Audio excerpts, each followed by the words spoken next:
आज के एपिसोड में आप देखोगे कि वट सावित्री की पवित्रता के पीछे छुपे हैं कई राज जो हर रिश्ते की दिशा बदल देगा। ईसा जी ने भी सूरज के लिए वट सावित्री का व्रत रखा है, लेकिन सूरज अब तक ये सच्चाई पता नहीं लगा पाया कि ईसा ही उसकी पत्नी है। सूरज के दिल में एक गलत फहमी है। उसे लगता है कि ईशा ने ये व्रत आकाश के लिए रखा है। गलत फहमी और सच्चाई का मोड़ पूजा पाठ के समय एक ऐसा पल आता है जब व्रत का प्रसाद और पानी सूरज के हाथों से ही ईसा तक पहुंचता है, और उसी क्षण एक छोटा सा इशारा, एक एहसास, सब कुछ बदलने लगता है। ईसा का व्रत पूरा होता है, लेकिन उसके दिल में अभी भी एक ही सवाल बाकी है, क्या सूरज को कभी सच्चाई पता चलेगी? आरव, तो आइए चलते हैं हम एपिसोड की मेन भाग पर। आरव भटक जाता है और नया संकट दूसरी तरफ। आरव धीरे धीरे गलत रास्ते पर चला जाता है। शराब की लत और गलत संगति उसकी जिंदगी को बर्बाद करने लगती है, लेकिन सूरज और ईशा मिलकर उसे सही रास्ते पर लाने की पूरी कोशिश करते हैं।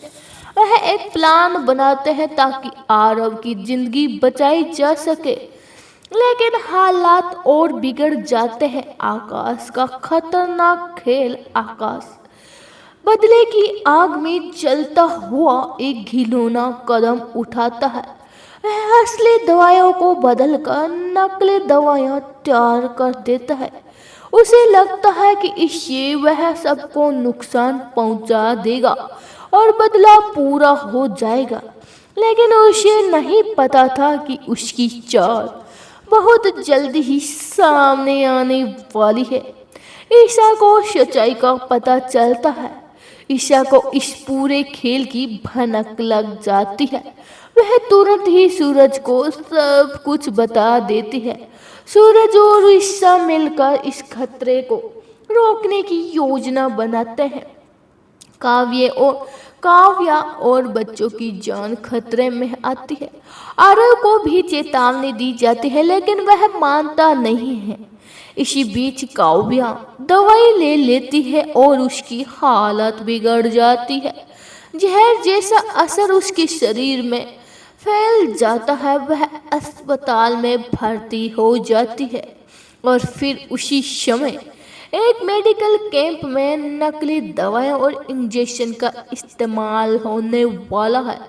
बच्चों और सूरज के पापा की जान खतरे में आने ही वाली होती है, लेकिन तभी वहां पहुंच जाता है सूरज, और सूरज हीरो की तरह एंट्री मारता है। समय रहते ही सबको रोक देता है और बड़ा हादसा टल जाता है। वह सभी लोगों की जान बचा लेता है और फिर वह सबके सामने माफी मांगता है कि ये कैंप अभी बंद किया जा रहा है क्योंकि इसमें गड़बड़ी हुई है।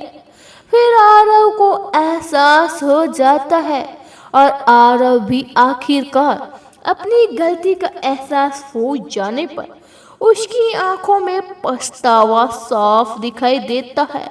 फिर वह सूरज से माफी मांगता है और काव्या अस्पताल में ठीक होने लगती है, और फिर वट सावित्री का अंतिम अनुष्ठान पूरा किया जाता है। ईसा अपने व्रत को पूरा करती है, और उसी पल एक भावनात्मक मोड़ आता है। ईसा ने जो व्रत सूरज के लिए रखा था, यह व्रत सूरज के ही हाथों से पूरा होता है। ईसा सूरज के हाथों से पानी पीकर अपना व्रत पूर्ण करती है, और दोनों के बीच एक अनकहा रिश्ता और गहरा हो जाता है। लेकिन बड़ा सवाल अभी भी बाकी है, क्या सूरज को कभी पता चलेगा कि ईसा ही उसकी पत्नी है? और क्या आकाश अपने पापों की सजा पाएगा? जानने के लिए देखते रहिए पति ब्रह्मचारी।